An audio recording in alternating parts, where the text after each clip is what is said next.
Magamit po tayo ng ating PVC hose. Yan, na itim. Tapos busog sa tubig po natin at mayroon tayong sa may pagitan, pinapala po natin siya kaya hindi po siya tumatawid sa kabila. Kaya kung alin lang po yung tudling niya, yan po yung aagos ang tubig. Baka makaman malanggam. Kaya dami po nating abono po sa ilalim. Kanyang bunga, pati na rin po yung organic fertilizer natin. Okay, ito na. Magbasa ka pa. Okay. Kaya tayo po ay panahon ng ang tubigan.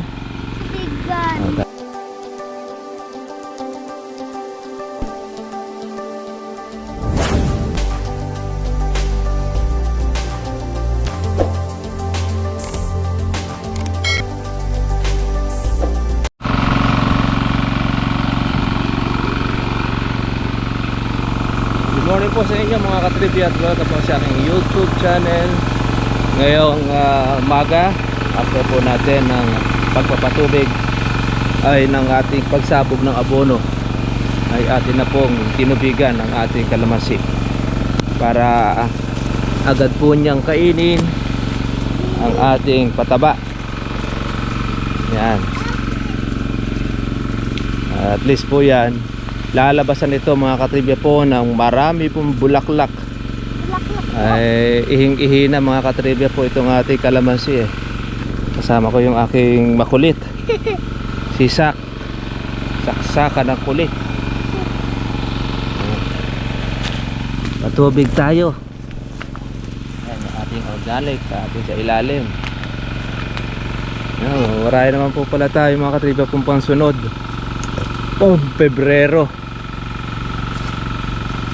Yung ating pong hinog, may kumukuha na mga katribya po ng ating lagihay ay hanggang 350 ang isang bag. Pwede na po yun kumpara po doon sa mga nakakaraan. Sabihin ay nauubos na mga katribya po yung kalamansi, kaya pati yung dilaw ay pinapatulan na rin po ng ating mga mamimili dahil wala na po sila mga katribya pong makuha pong marami pong berde. Nagpapatubig.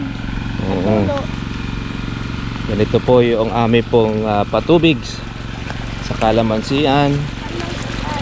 Magamit po tayo ng ating PVC hose. Yan, na itim.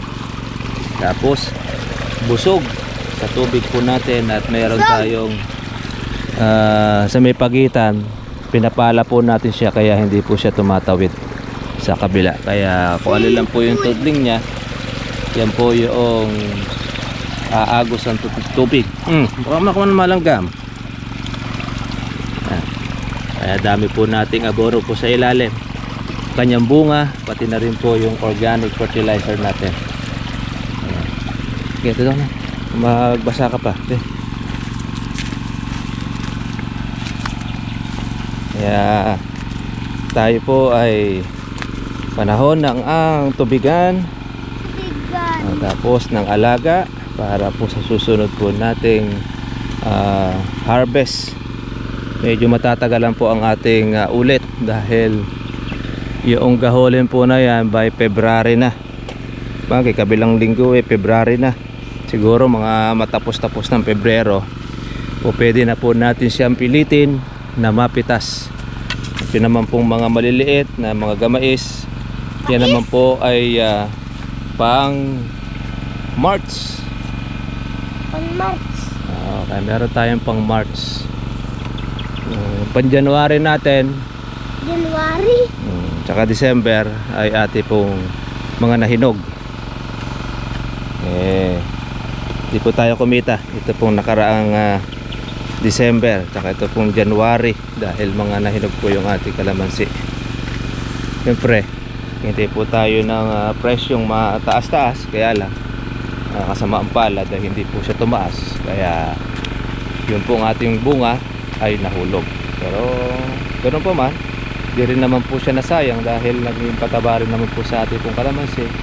Nakakuha rin naman po tayo rito ng mga berde at Kasi di magnanakaw rin eh, nakinabang din naman siya ng pagpita sa atin. Kaya eto ngayon, another alaga po tayo. Ito patubig. Ito po mga katribya po yung kasabayang itinanim po ng ating kalamansi. Kung ito ay minahalo po siya na yung kochok o yung tinatawag natin bulitog. Ayan, ayaw rin po siyang lumaki. Ayan. Pero pagka pinalaos natin ang bunga, lumalaki rin naman po ang bunga. Kaya lang yung puno, ayaw na. Sagad na siya hanggang ganyan na. Aray. Tagal-tagal na po tayo mga katribya na hindi po nagpapatubig. Kumbaga ito ay halos na tigang na rin mula po noong umulan. Kaya ngayon pumuyo ang kanya pong dahon, pagulang na. Ay nako, sigurado mamumuti po sa bulaklak itong ating pong kalamansi. Tatanggal din po tayo ng ating kalamandarin. Kasi kung minsan hindi natin napapansin, malalaki na po pala yung mga kalamandarin po natin. Kaya yun naman po yung hindi isa-isa po nating alisin. Dahil pagka hindi natin inalis to mga katribya, ako po malakas pang kumain niya ng abono. Tingnan nyo po yung organico. Natutuyo na po kung minsan sa puno. Di rin po siya nalalaglag. Kaya minsan kailangan mo po siyang pitasin para malaglag ang kanyang hinog. Mga katribya, ito yung tayo ng ibon. Ito yung dapo ang tawagin. Yan. Ito sangan tuyo. Tuyo. Ayan, alisin natin siya mga katribya. Tuyo. Meron ba po tuyo dyan? Oo. Yung una natin mga binulaklak po nito mga katribya, ito buko na po siya.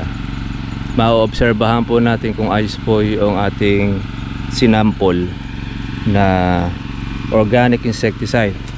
Kapag po maganda po ang pagkabilog ng ating po pang insecticide, sabihin approve po natin yung ating organic. Pero pagka marami po siyang may sira at marami po mga tusok, ibig sabihin hindi po siya approve.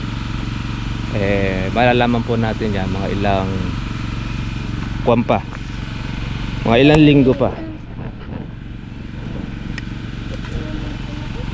Okay, balik ka rin sa kubo. Ay, sa ko sa mangga. Sa mangga. Okay, may pinagkuha na natin. Ayun mga katribya, tayo po tubig. Shoutout natin ang lahat ng mga magkakalamansi. Maganda po ang presyo po ngayon, nasa 1413. Makaiba dyan, nasa 15. Doon na naglalaro yung ating presyo ng berde. Sa dilaw naman may kumukuha rito sa atin na 350. Malapit na rin po sumadsad. Kaya pinag-aabot po natin yung ating basa. Saka 300 yung patay. Pagka halimbawa dito, umabot na rin yung ating yung basa, yung tubig, lilipat naman po natin siya sa ating hose. Kaya lagi tayo merong naka-ready na pampalipat. Tsaka lang muna. Kaya mainit, huwag ka magpa-araw. Ang aking bunso gusto na niyang magpatubig. Nakakatribya.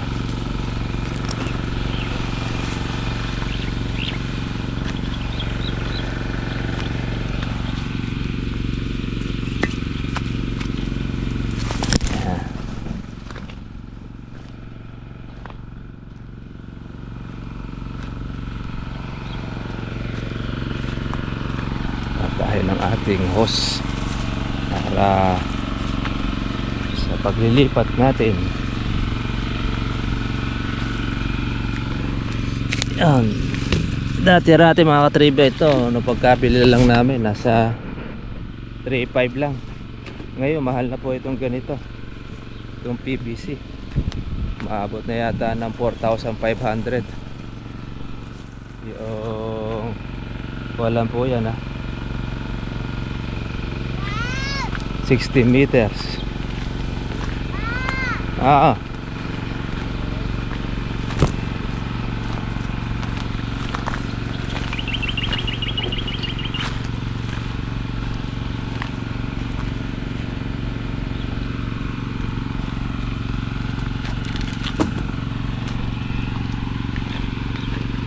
Tubig tayo Katribya.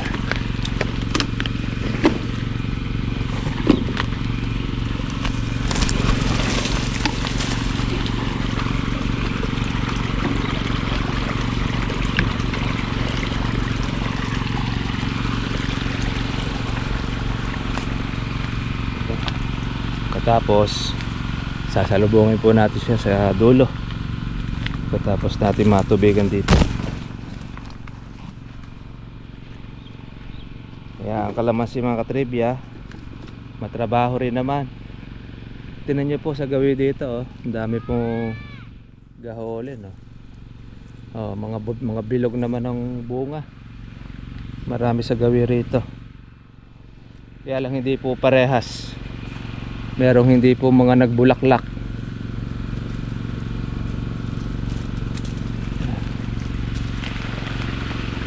Ito.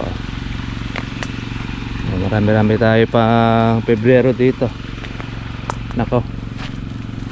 Magnanako mga katribi, nakasubaybay na naman yan. Meron na naman po siyang maduduwit. Ito yung dapo.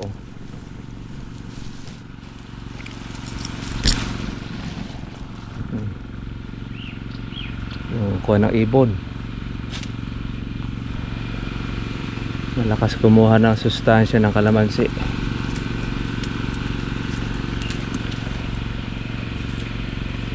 Tuyo na halos mga katribi, kumbaga sa kawan stress na itong ating kalamansi. Marami naman pong bunga dito. Yung part na madalas. Yan, ganito po kami mga katribi magpatubig ng ating kalamansi. Yan, busog siya. Para po yung ating pataba mga katribi ay lusaw na lusaw pag madaanan po ng tubig. Ayan. Tapos paagos. Ganyan po yung ating pong ginagawa mga katribya. Ito po ay pinapalahan po natin doon po sa nagpapala. Ito pong nasa pagitan na ito ay hindi po umaabot ng tubig. Permis na umaagos po sa linya po ng ating kalamansi. Ayan. Meron po kasi kami mga nakokontrata na papalahin po niya ang isang lugar, kalamansian namin, para hindi po bumabagtas po yung tubig sa kabila, para hindi po siya watak-watak. Kaya meron kaming matatapaka pong tuyo. Kaya kagaya nito. Ayan, may punso pa. Lupa, ayan. Kaya abang na lang po kami doon po sa pinakasadsaran po natin pagka po yung basa o yung tuyo niya, yun ang abangan po natin na umagos itong ating tubig. Kasi yan ang gusto po ng kalamansi pagka po tagaraw, na mabusog po siya tapos meron siyang lamang pataba. Kaya maglalagay po bagay, lalabasan po siya ng marami pong bulaklak. Ang tawag sa amin dito mga katribya po ay yung mabibigla po ang kalamansi na makahitit po ng tubig mula po doon sa pagkakatigang niya. Tapos yun naman pong abono na kanya pong nakain, yun naman ngayon ang magpapabigla rin po sa puno para siya naman uminit po yung kanyang katawan at mag-produce po siya ng marami pong bulaklak. Lalo na kung ang kalamansi po natin mga katribya ay magulang na po ang dahon. Kagaya po ng inyo pong nakikita po sa ating pong video, yan, ay mas grabe po ang ilalabas na bulaklak nito.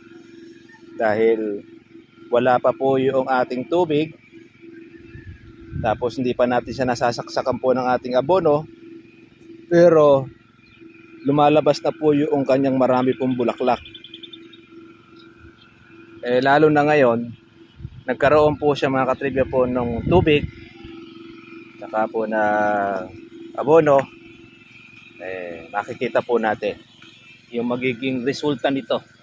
Grabe. Masisiyahan po tayo doon sa pag-aalaga na ating pong gagawin. Dahil mapupuno ito mga katribya po ng bulaklak. Meron na po siyang unang mga buko, yung mga nakaraang inalagaan natin ay spray. Ito po yung tinesting natin, yung organic insecticide. Yan. Nakatagtag na po yung iba. Sa susunod ay malalaman po natin kung ito ay buo or sira kapag lumaki-laki na po siya, kagaya po ng gamunggo or gamais. Sa size po ng gaya po ng mais, doon po natin makikita mga katribya kung ang kalamansi po ay magtutuloy o hindi. Makikita po ninyo po yung forma po niya. Kung siya ay oblong, hindi po siya bilog, sabihin nun, napasok na po siya ng insekto, hindi na po magtutuloy yun. Lalaki po ang bunga niya, pero pagdating po sa huli, makita ninyo, may bukol na siya. Yung bukol na yon, unti na po siya ngayon malalaglag dahil may uod na po sa loob. Naitlogan na siya ng ating mga kaibigang insekto. Yan, pataba po natin. Yan. Kaya makikita natin ang magiging resulta noong ating sinusubukang organic insecticide. Napakatibay po ng ating kalamansi. Kahit po ang kansya ay ayaw pong malaglag pa. Kaya pinipilit po natin mga katribya po na ito ay mailaglag para maglabas po siya ng panibagong bulaklak. Lalo na po yan. Ako, bilang lang po tayo ng mga mga 8 araw or mga 10 araw, makita ninyo nasa mga kilikili na po niya yung mga puti, yung mga bulaklak. Yung tinatawag po na matang hito. Ito po sa ating mga farmers. Happy farming po sa inyo. Taas po ngayon ng kalamansi, kaya lang wala na rin pong berde. May mga ligo po natin na mangga. Kaya sa ating pagkapatubig, hindi tayo nawawalan po ng ating gulok o pantabas para kung meron tayo makita na kailangan putulin yung kalamandarin, puputulin na po natin para hindi na po siya lumaki. At hindi po maging abala, makaagaw pa sa ating kalamansi. Yan. Ito yung sangang tuyo. Pero alam ba ninyo mga katribya, kapag po malinis po yung ating ilalim po na ito, tinanggal natin ang mga sangang tuyo ang ating pong kalamansi. Mabilis po na ito ay tumayog, tumangkad. Pero mas maganda po yung meron pong mga seed po yung ilalim. At least po yung magpo-produce po siya mga katribya po na marami po mga sanga. Saka po ng mga bungat bulaklak. Kaya ginagawa po natin, hindi po natin siya nililinisan po yung ating ilalim. Yung damo-damo lang, tsaka po yung baging, yung kailangan po natin alisin para hindi po masakal ang ating kalamansi ng baging. Kaya yun po kailangan nating agapan. Pero yung mga siit-siit po sa ilalim, okay lang naman po dyan yan. Para hindi po tumayog po yung inyong kalamansi na payat. Ang mangyayari kasi niyan, maaga po kayo maghahagdan sa inyo pong kalamansi. Tsaka po mas maganda, ganito, na maaga pa lang po ay ating napagbubunga na, para at least, hindi po matangkad ang kalamansi natin. Di ba, because iyaan po ay malabong. O, kagaya nito. Kaya maaabot pa. 3 taon at kalahati na itong ating kalamansi na ito. Kaya makukuha pa natin siya. Oh. Oh, sige, doon ka na sa kawa. Okay, baka mabasa ka ng tubig. Yeah. Oh, may basa dyan eh. Sige mga katribya, yun na lang din po yung ating pong vlog at happy farming po sa ating pong lahat. Alagaan na po tayo ngayon ng ating kalamansi. Shoutout natin po yung aking maliit. Ayan, di pa siya nadilinisan. Gusto na rin siya magtuto ng magpatubig ng ating kalamansi. Para siya na po ang magiging susunod nating farmers, Farmers. ating mga anak. Okay, sige mga katribya, God bless nyo lahat. Kita na po tayo bukas para po sa susunod po nating vlog. Kaya yun po, idea po natin para po meron kayong alam sa pagkaraan po ng pagkapatubig sa kalamansi. Mas maganda, yung ganito po, malakas ang tubig para mas maganda ang maging ibunga ng kalamansi po ninyo. Kung maglalagay tayo ng abono, tiyak po ito ay malulusaw. Ayan, yun po yung ating organic fertilizer. Puro na ang nilagay natin, wala na po tayong kahalo mga katribya. Yun pong ating pong pataba na inilagay po rito sa ating kalamansi. God bless po sa inyong lahat mga katribya. Bye-bye. Ba't wala ako?